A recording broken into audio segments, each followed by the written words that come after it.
I'm not a fan of this. Hey everybody, this is Jeff Brown. I'm a senior lecturer here at Stevenson University in the Department of Communication, and we are here live from the Claremore Room in Garrison Hall North. Yes. North, Yes. and I'm here with Ben Johnson. Ben is about to be inducted into Lambda Pi Eta, which is the Communication Honor Society. We've got several other students here, family, faculty, just about everybody. We want to send a shout out to Dr. Lee Cranbuell, who we hope is watching tonight. If not, I'm sure he'll join us in a bit. We'll say hi to him again. But on my right, your left, is Mr. Ben Johnson. Ben? Hi everybody. How are we? Can you introduce yourself? Tell them a little bit about who you are, what your grade is, where you're from, that sort of stuff. Yes. So my name is Ben Johnson. I'm currently the senior sports reporter for the Stevenson Villager this semester. My GPA sitting around a 3.940. I've worked really hard to keep it that way. I am graduating next month with my bachelor's degree in communication studies, and I will be returning in the fall with my master's degree, also in communications. So I'm looking forward to that, and I'm just really honored to be here tonight. I want to add a personal note. It has been my pleasure to be Ben's teacher and professor in several classes the last couple of years, and I'm happy to know that he's going to stay around at Stevenson next year and serve as the. Can we announce it? Yes, we can announce it. Ben's going to be our sports editor, and I'm super happy with that development. So, Ben, tell us a little bit about maybe some of your favorite experiences, either as a journalist or as a communicator here at Stevenson. I really like the opportunities that are allowed here at Stevenson. The internships. How does that make sense? Jared Luma over here with Jared us. Luma making noise. Yeah. Jared Luma making noise. Oh, wait, what's going on? We're live. Oh, my fault. And he asked me a No question. worries. That's okay. No worries. Yeah, I'll shut up. Jared Luma also being behind inducted us. tonight. Oh, yeah, you know what I'm saying? I'm feeling good tonight. I mean, I don't know how Junior got in before I did. You know what I'm saying? Like, I'm a senior, and I've been here longer than she did. I got seniority, but, you know, it's all good. As long as we getting inducted, I'm saying that's all that matter, bro. I appreciate y'all. You know what I'm saying? Thank you, Jared Luma. Ben, one last thing. Do your homework, go to class, and enjoy your time. All right. It's going to move down the row here. We're going to talk next to Daniel Mim. He's a junior from beautiful downtown Westminster, Maryland. Daniel has been a features writer for the Stevenson Villager, but he also has a lot of other things to credit. So, hey, Daniel, say hi to your family. Hi. Or maybe they're looks over like here. Andrew Garfield. This is Derek. That was Derek Green, professor of communication here. So, Daniel, tell us a little bit what it means to you to be inducted into Lambda Pi Eta. So I think that it's a kind of a milestone as like a comm major. I feel like it's just like it's like all like the hard work I've like put in and all of my fellow students have put into it's kind of like the payoff, I guess. It's like one of those things. Yeah. Well, I know that I've enjoyed reading Daniel's work and seeing his work this year, so he's earned it. Congratulations. Thank you. Awesome. So next to me, to my right, Hi. believe it or not, get it? Introduce yourself, Aaron. My name is Aaron Wright. Oh, Wow. what are you Yeah. clever. So Funny play on words. Lambda Pi Eta, what does it mean to you? I'm gonna be honest, I'm not really sure. I was That's just fine. emailed. It was Nobody's- like, there's only 8 hey, people communication watching on this. site. I was like, okay, cool. I don't know what Lambda Pi Eta is. I wasn't aware of its existence until I got the email saying that, hey, we want to induct you. I was like, okay, sure. I like honor society. Aaron, it simply means that you're an awesome student and a wonderful human being. So congratulations. And you get to wear a cord at I graduation. do. I love wearing cords at graduation. Awesome. I think Jemiah Thompson's ready. I think so. I think she's ready. All right. So now, believe it or not, we're joined by Jemiah Thompson. Hi. Jemiah is the news editor and probably going to be the managing editor for the Villager next Oh year. no, fingers crossed. Tell us about your 3 years here at Stevenson so far. and how you So got here. I am a business communication major. I started in high school in graphic design, but realized I was way more in love with writing. So I decided to come to Stevenson University because of the small campus, which I really love, and all of the great professors here. And that includes me. Yes. Thanks, Jemiah. Take care. Yeah, you too. Congrats. Yeah. Thank you. And speaking of the awesome professors, this is Dr. Leanne Bell McManus, author, scholar, and teacher. Tell us a little bit about Lambda Pi Eta and what these students are in for tonight. So these students are going to be inducted into the National Communication Honor Society, which is, you're going to learn a little bit more about tonight, and I'm going to get them all lined up and ready to go. Okay, well, I think Thank we're you. going to do that, and then we'll go from there.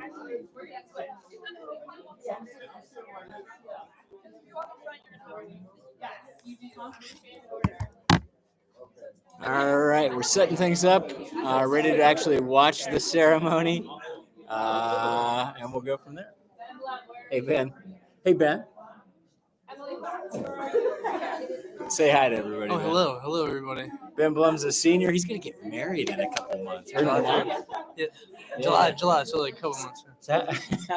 Tell us where you're from. How you I'm from Mount Airy, Maryland, and I got here because I wanted to play football, and I did well, and now I have a full-time job offer for Fastenal, and it's great.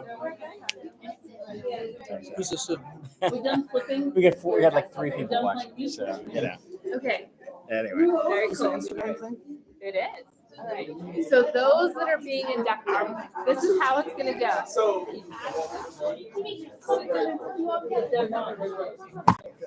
I think we have time for at least one more interview here. We could talk to Grace Francis Affle if everyone's excited about that. Ladies and gentlemen, have you been inducted before, Ms. Affle? So last year? Yeah. So this is great. Oh, she had food poisoning, so she couldn't come. But tell me, what has the last year been like, knowing that you're a Lambda Pi Eta? It's been great. It's good knowing that I have a pin. I'm part of an honor society. It's great. All right. What's your favorite aspect of the communication department here? I like that we're very supportive of each other and we provide the necessary resources, whether you want to go more so on like writing in the Villager, we have the resources to further your writing skills and then also explore other careers too, including communications. Thank you, Grace Francis. Very well said. Very eloquent. Thank you. And just to introduce you here to Dr. Heather Harris. Dr. Heather Harris, what does this ceremony mean to you? It's so wonderful seeing the students in all of their glory and accepting a reward for their achievements. Awesome. Thank you so much. Not inducted tonight? Inducted already. Same as Grace Francis. Were you able to make it last year? Yeah. Bummer. Of course. Right? Yeah. All right, we're going to take it back up front. You can watch the ceremony here in about 3 minutes or so.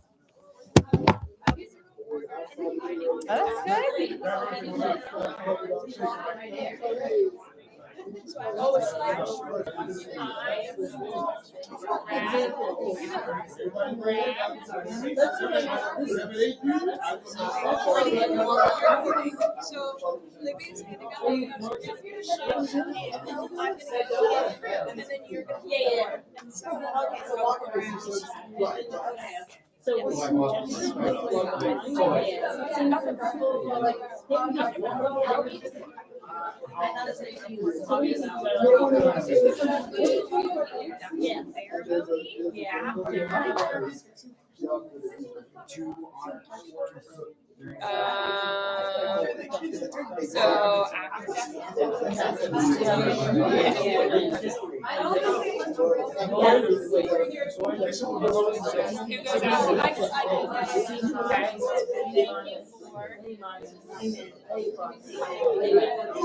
that's good.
Okay, everybody stand now. Everybody, you gotta get in. I forgot my phone. Oh, that's not. You're telling me? It's not real.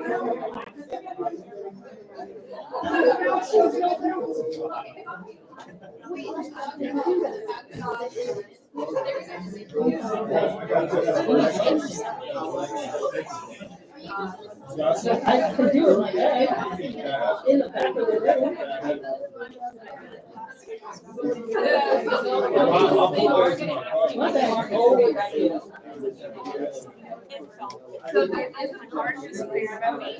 That they are going to pay and you're going to sign. I do. Like you're getting married. I do.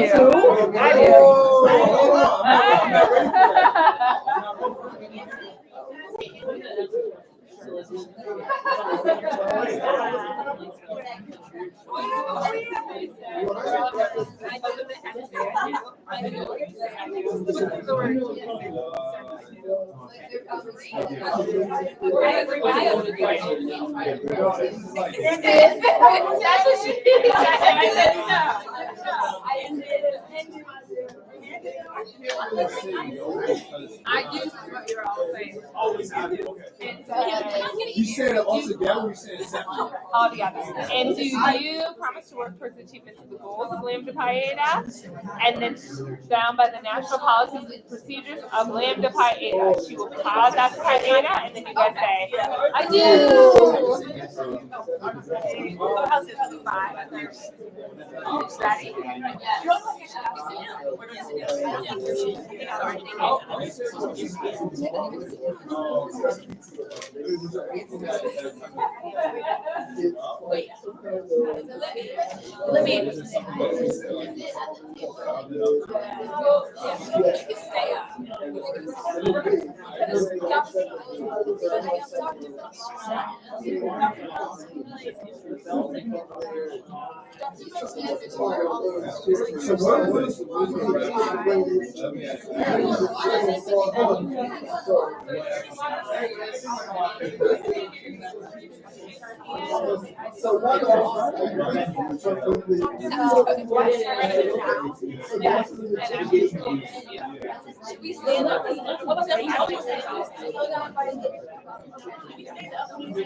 Just stand up. Okay. Just do a little wave, Claire. I like a little wave. Do you want me to chef for the podium?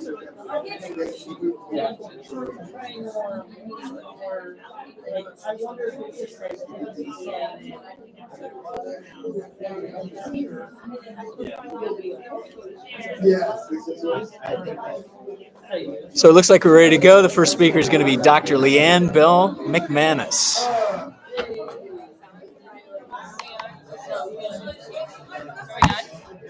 Still no? Can you hear me? No. Can you hear me now? No? Can you hear me now? Speak A little bit louder? Yeah, speak into it. Good. Can you hear me? In the back? No? No? Here we go. Yes. Hi. There we go. There we go. That was my prelude to the introduction. Hi, everyone. Welcome to the Alpha Alpha Epsilon chapter of Lambda Pi Eta induction ceremony. I'm Dr. Leanne Bell McManus, and I am the faculty advisor to the Honor Society. And before we begin the actual induction, I would like to introduce some important people in the room. First, we have the Dean of the School of Arts, Design, and Communication, and Vice Provost for Outreach, Ms. Amanda Hosaka.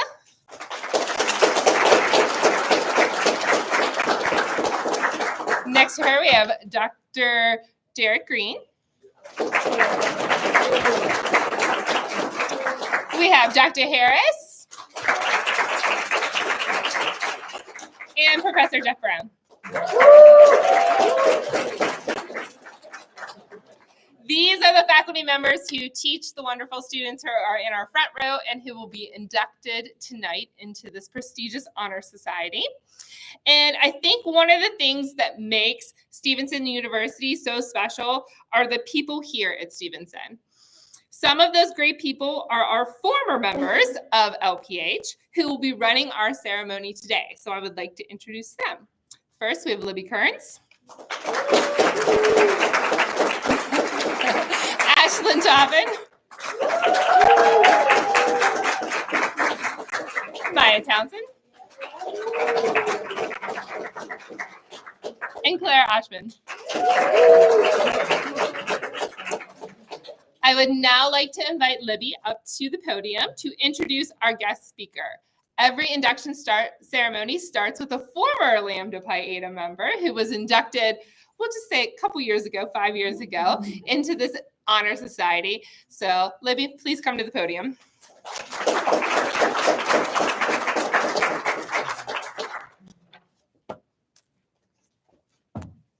Hi, everyone. It's my pleasure to introduce our speaker for the night, Jess Lewis. Jess is a Stevenson alumna who graduated in May 2020 with a Bachelor of Science in Business Communication. During her time at Stevenson, she was an accomplished student who was involved as a Director of Programming and Social Media Marketing Chair for Mustang Activities and Programming, and a journalist and editor-in-chief for the Stevenson Villager. Following her graduation, Jess received her social marketing certification, which allowed her to further develop her skills in content marketing, and social media strategy and advertising. Jess currently serves as an administrative coordinator at Johns Hopkins University and administrative manager at Harvard Macy Institute. In these roles, she has applied and further developed her communication skill set by organizing events, coordinating logistics, managing communications, and organizing finances. She is joining us today to share more about her broad range of skills and how her time at Stevenson helped her shape her career. Please give a warm welcome to Lambda Pi Eta member Jess Lewis.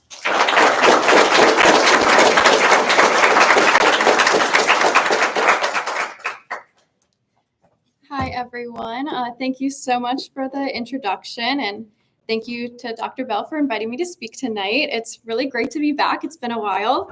I just wanted to start off by saying congratulations to all of you being inducted tonight, and another congratulations to those of you who are graduating in the next year or two. Both are really amazing accomplishments.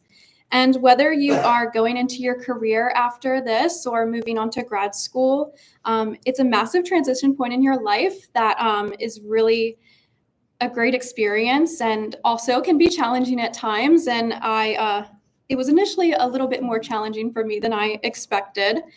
The first part of our lives are really spent all in school. We always know what's coming next. We knew what grade we were going in, what classes we were going to probably be taking. And then when that comes to an end, you might start to wonder, what do I do now? And that question was one that I never really knew how to answer. Even coming into college, I didn't really know what I wanted to do. And that's kind of why I ultimately decided to go into business communication, because of the wide range of career opportunities I could gain from that and the wide amount of skills that I could also learn in my time here. And when I was at Stevenson, I took a lot of different classes and had multiple different internships in many different fields. And like was mentioned earlier, I was in MAP. And even after all of those experiences, I still really had no idea what I wanted to do. And also, I did graduate in the middle of a pandemic, which kind of gave a little bit more uncertainty to my life and a lot of people's. And because of that, and because of how crazy the job market was at the time, I just started to apply to anything I possibly could just to see where I could get in. And so I sent in many applications and completed what felt like probably hundreds of interviews. And I found a common question in those interviews to be, where do you see yourself in the next 5 years? And I typically always gave a vague answer to that because, like I said, I had no idea where I saw myself. And now almost 5 years later, I never really thought I would be in the position that I am now or took the path that I did to get to where I am. So after those many interviews and many rejections, I finally accepted my first position as an admin coordinator for a small management company. And I was really happy I was able to get my foot in the door somewhere and start gaining experience. It started off really great. I was learning so many new things and, starting to get more and more responsibility. And ultimately, it didn't end up being the greatest experience. I learned quickly that the position was just not a good fit for me. I wasn't really passionate about what I was doing, and I didn't see myself being able to grow in such a small company. And it overall was just not a great work environment and kind of started to take a toll on my mental health a bit. So while this first position was not necessarily the best, there's always things that you can take away from any experience. And it did have its benefits. It did really help me to get a better idea of what I wanted in my career. And I realized that the corporate world was just not meant for me, and that's okay. And I started to really reflect and think about what things I enjoyed doing and what environments I really liked being in. And I thought back to my time at Stevenson because I was really missing my time in college. And I realized that I really loved my time that I worked in MAP. And I loved just being in the higher education environment in general. And in the midst of this first job experience, the pandemic was still going on. And I was also dealing with my own personal experiences with family health issues. And it kind of led me down the path of wanting to somehow get in a health-related field. I didn't know exactly how I was going to do that. I didn't know if I was going to have to go back to school or if I could find something with the skills that I already had from my time in college and my experiences that I've had so far. So I started to think about that and where I could find a good spot for me. And I came to the conclusion that I thought Johns Hopkins was a great combination of both of those things, the higher education and the health and medicine. And I just started to apply to any possible position I could there. And it took a little more time and probably hundreds of more interviews after that. But I finally received an offer from Hopkins, and I found myself in a very unique position that I never expected to be in. My fiance always has a difficult time explaining to people what I do. And even after 3 years of me being in the position, I still have trouble explaining it myself. When I say what I do, people kind of stare at me and are like, that's interesting. Don't understand how that works, but okay. Basically, I am an administrative coordinator for a psychiatrist who is also a professor at Hopkins. And she uses arts and humanities-based teaching in medical education through many different types of applications.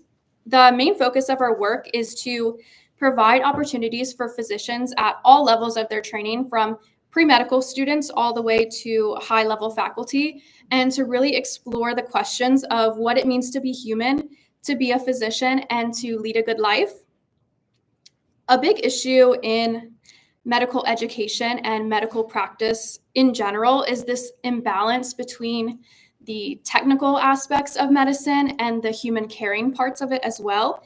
And we found that the more human care aspects of medicine were being pushed to the wayside, and more value was being placed on efficiency and numbers and things like that.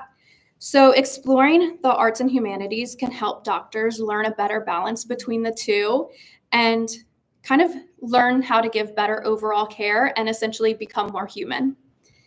At the core of our work, we run a program for medical students. We offer a museum-based elective course for pre-medical and medical students, as well as a continuing medical education course for healthcare professionals. And we also host local and national convenings as well as international workshops. Most of the things that we do are organized mainly by my supervisor and I. We do a lot of the work ourselves. Occasionally, depending on the project, we'll work with a group of other doctors who are involved in similar work at their universities, and also museum educators. So Hopkins medical students can apply in their first year to our Longitudinal Scholars Program that we run. And this is where we provide mentorship for their research projects, and we have monthly reading groups where we discuss a brief reading from the humanities. This can be a poem, a short story, we've even done film. And a lot of the discussions focus around the questions that I mentioned earlier about what it means to be human, to be a physician, and to lead a good life. And another major thing that we do a lot are the courses that we run. We run a 4-week medical elective course for pre-med students and medical students. And we work with local Baltimore and DC museums to plan all of our sessions. And we work with museum educators to help facilitate all of our museum-based activities that we do. The courses revolve around 4 main topics of family, community, education and work, and flourishing. And this is a highly interactive course that uses the art museum as a transformative environment to build clinically relevant skills while also reflecting on what it means to be a physician and the why of medicine. We really want students to reflect on their purpose in medicine and why they originally got into it in the first place, because this ultimately helps them to give better care in the future. So we work closely with the former director of education at the Museum of Modern Art in New York. And he is one of the creators of visual thinking strategies. It's also known as VTS. And this is a facilitation method that transforms the way students think and learn by facilitating discussions of visual art in a way that significantly increases student engagement, performance, and their overall enjoyment of learning. Basically, VTS involves very close looking at a work of art for an extended amount of time while answering the 3 questions of what is going on in this picture, what do you see that makes you say that, and what more can we find? In addition to this activity, we also utilize many other different forms of museum-based activities that all have clinical relevance in some way. It's kind of hard to see that as I'm just talking. It's way easier to see when you're actually there in the museum experiencing it and seeing how it can be built into medical practice. We are also now beginning our program of continuing medical education courses for healthcare professionals in Baltimore and DC this coming year. And another large aspect of our work is hosting our local and national convenings. In the last year, it might have been 2 years now, we hosted a large convening in DC, and it was a 3-day conference with 50 medical professionals from all over the US and Canada. And we brought them all to the museum to show them the value of museum-based medical education and show them how this work can be incorporated into medical school curriculum. It was definitely a huge feat to plan all the aspects of the event, all from the invitation process to coordinating with all the museums, working out catering, creating the schedule, all of the graphics and programming. But overall, it was a really great experience, and it turned out to be really successful. And a lot of people saw how they could incorporate this into their universities as well. So overall, working in this position has been extremely rewarding. It's really amazing work and really transformative to be a part of. When I used to go to museums, I would fly through them and only look at a piece of art for a few seconds, which is kind of the problem that we're looking to solve as well. And now I have a completely different outlook on art and medicine, and also on myself, and not only how I find ways to flourish in my own personal life, but in my professional career as well. I'm also super thankful that I have a really great supervisor, and having a great relationship with your supervisor and coworkers truly does make a big difference in your work. And so after how successful our convening in DC was, she submitted some abstracts to a conference called the International Association for Health Professionals Education Conference that was held in Switzerland. That's a lot of big title. A few of these were accepted, and she invited me along with her to Switzerland to help plan and lead these sessions, which was a great experience. We've worked with a team of doctors from other medical schools all over the US and other countries as well. And people from all over the world attended this conference, and it was really incredible to meet all of these people and work with all these amazing doctors. We hosted a workshop in VTS at the conference center, and we also got to host an off-site museum-based experience at a local art museum in Basel, Switzerland. And overall, it was an amazing experience, and it turned out really well. We got a lot of positive reviews from the attendees, so thankfully, we're going to be doing it again at the same conference in Barcelona this year. Overall, these experiences have helped me to create so many different connections within this field, and thanks to these experiences and connections that I've made, I've been able to find my second opportunity. In addition to my role at Hopkins, I'm also an administrative manager for the Harvard Macy Institute Fellowship. And I run the fellowship program for medical professionals, and these fellows are able to create projects, events, courses, new curriculum for museum-based education at their respective universities and medical schools. And I run all the aspects from the application process to scheduling their monthly meetings, planning their in-person weekend events in Boston. And both of these positions have really helped me grow so much professionally. I've really developed so many skills and learned a lot about event planning from coordinating all of the programs, which is a lot. My boss is very busy. I've grown in my confidence a lot and have learned so many new skills and have been able to find something that I really enjoy and feel like I'm making an impact in the world. So 5 years ago, when I was in that interview process and was asked where I saw myself in 5 years, I really never imagined that I would spend a lot of time in museums and using art in medicine. And what I wish I had known when I was about to graduate was that it's okay to not exactly know what's coming next. And although it may be uncomfortable to not have everything planned out, especially as communication and bizcomm majors, we're used to planning everything. You really will eventually find your place and find something that you're passionate about. Even if you find yourself in a job that's not exactly what you expected, there's always something you can take away from every experience. There are so many opportunities and so many things that you can do with your degree in communication or business communication. And as long as you take advantage of all your opportunities, really push yourself out of your comfort zone and make connections, you might find yourself thriving in something you didn't expect that you would like. So during this time of transition in your life, I recommend taking time to reflect on yourself, reflect on how you want to lead a good life, what it is that you want out of your career, and ultimately what will help you flourish. So thank you.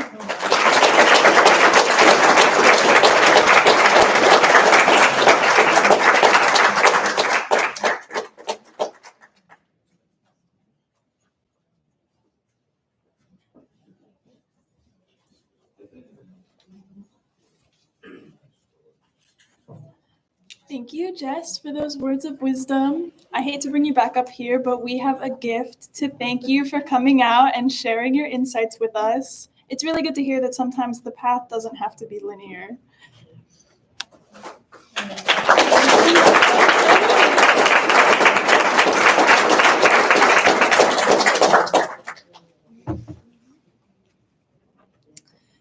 And now to begin the ceremony.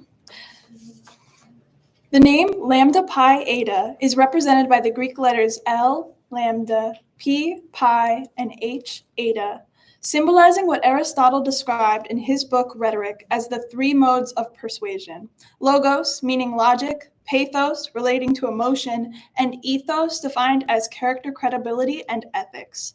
The candle lighting ceremony will further describe what each of the meanings behind these Greek letters are.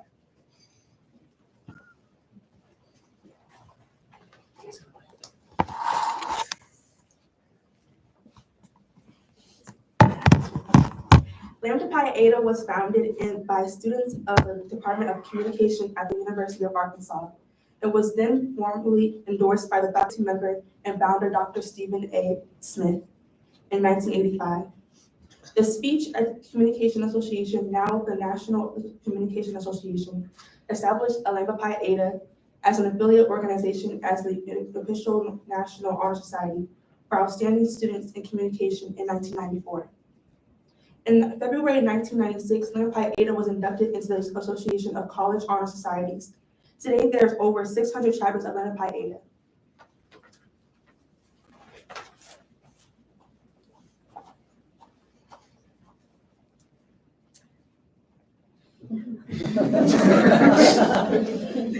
The first mode of persuasion is logos, or logic.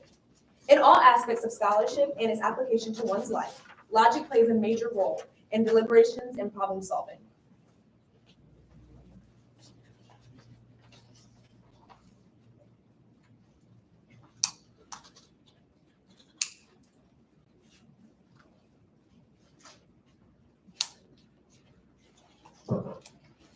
Pathos, or emotional appeal, the second symbol of our organization's title, encompasses a driving force that makes an organization vital and effective.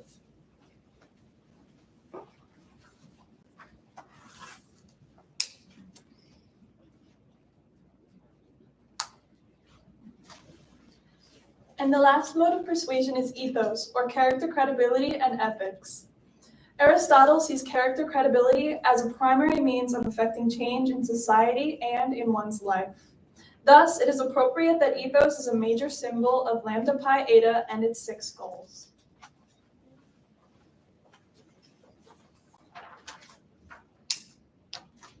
The purpose of the Honor Society, according to the national policies and procedures, is number 1, to recognize, foster, and reward outstanding scholastic achievement. Number 2, to stimulate interest in the field of communication. Number 3, to provide an opportunity to discuss and exchange ideas in the field of communication. Number 4, to promote and encourage professional development among communication majors. Number 5, to establish and maintain close relationships and mutual understanding between faculty and students. And number 6, to explore options further upon graduation education.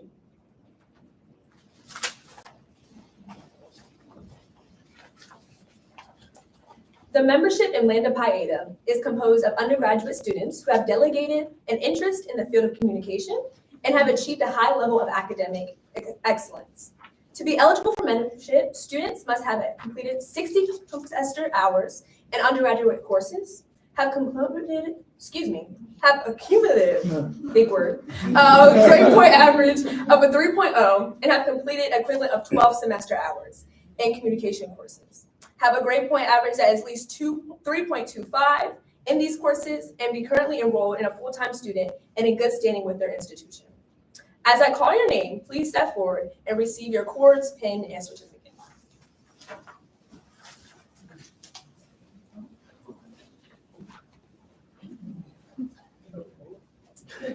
Demetrius Malik Arnett.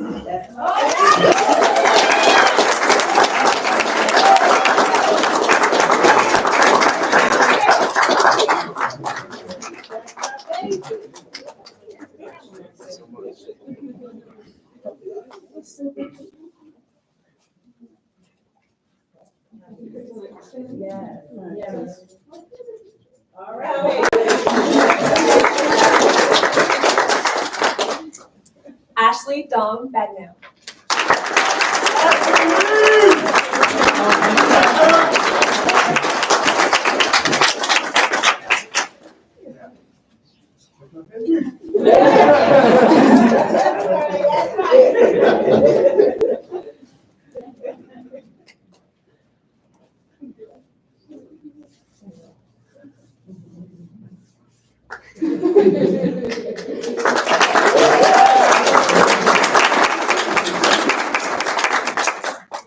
Benjamin Samuel Blum.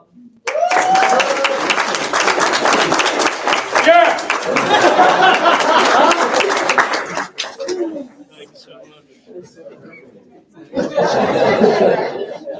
Thank you. Yeah.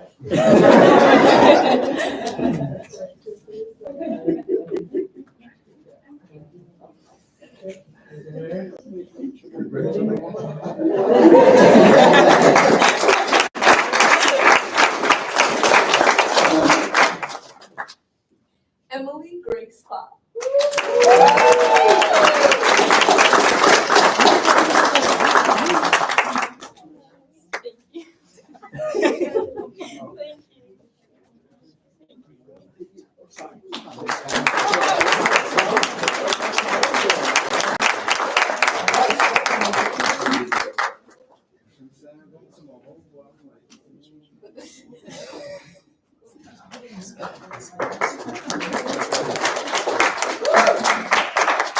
Trinity Cole.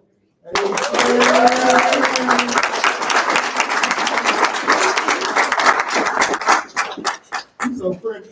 We love you, girl.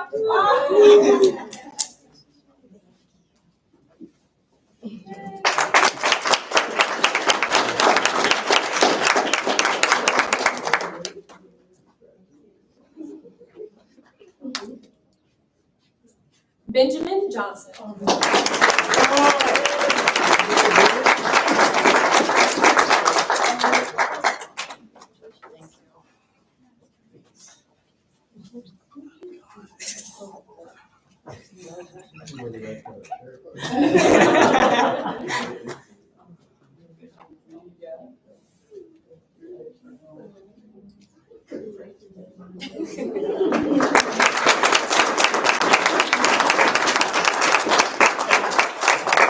Jared Numa.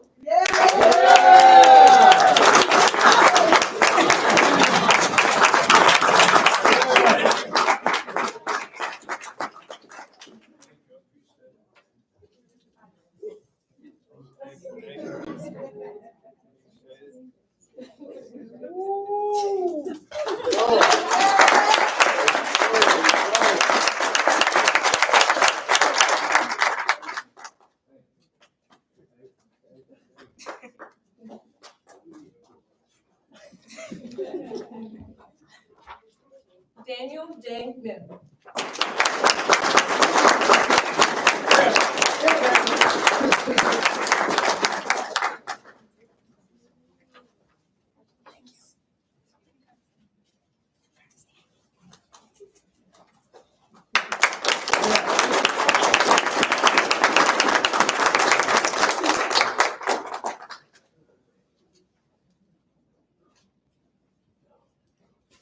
Jemiah Thompson.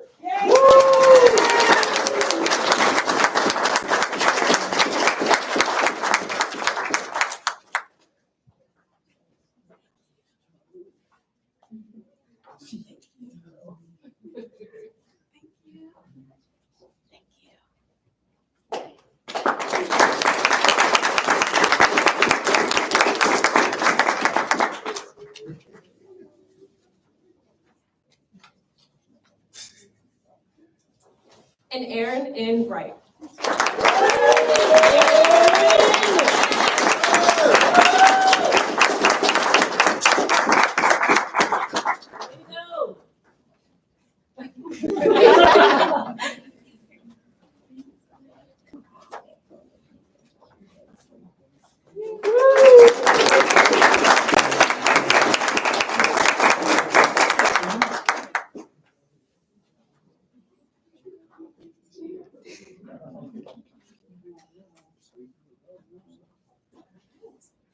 As newly inducted members of Lambda Pi Eta, do you accept the challenge to maintain high academic and leadership standards and set forth by the organization, and to serve as examples for achievement and excellence in the field of communication?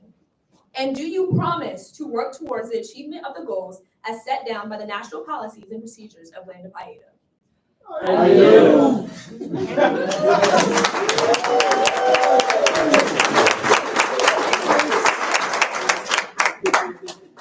I now present to you the newly inducted members of the Alpha Alpha Epsilon chapter of Lambda Pi Eta for the academic year of 2025.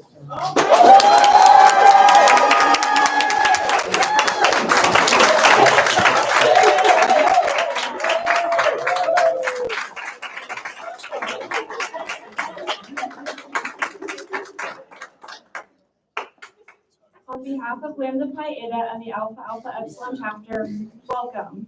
Thank you for your attendance today in support of these remarkable inductees, and thank you to our guest speaker, Jess Lewis, for offering her words of encouragement. I now invite you to the back of the room for refreshments, and inductees, please come to the front of the room for pictures.